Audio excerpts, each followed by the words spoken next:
Formal o opisyal ng pumalit si Police Colonel Marcelo B. Pulig bilang officer in charge ng Mountain Province Police Provincial Office sa isang seremonya na ginanap sa Camp Jeronimo F. Montes, Poblacion, Bontoc, Mountain Province nito lamang ikatatlo ng Septembre taong kasalukuyan.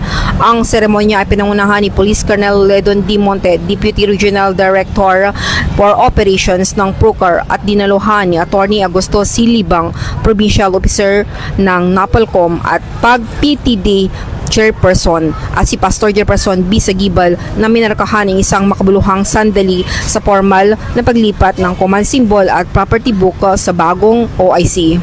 Sa kanyang mensahe, ipinaabot ng presiding officer na si Police Colonel Monte ang kanyang pasasalamat sa outgoing Provincial Director na si Police Colonel Oidoc para sa kanyang dedikadong pamumuno na gumabay sa Mountain Province PPO ng may katatagan at habag.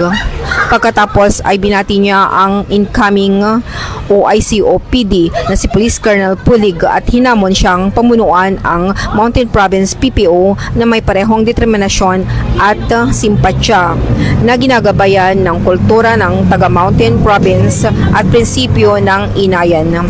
Isulong natin ang diwa ng paglilingkod na kaangkla sa profesionalismo, pinalakas ng pagkakaisa at ginagabayan ng karunungan at kultura ng inayan, aniya ni Police Colonel Monte.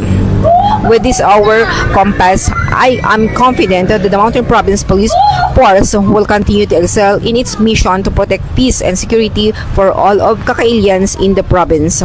Ang seremonya ay dinaluhan ng mga kalalakihan at kababaihan ng Mountain Province PPO, gayon din ang mga tauhan mula sa National Support Units.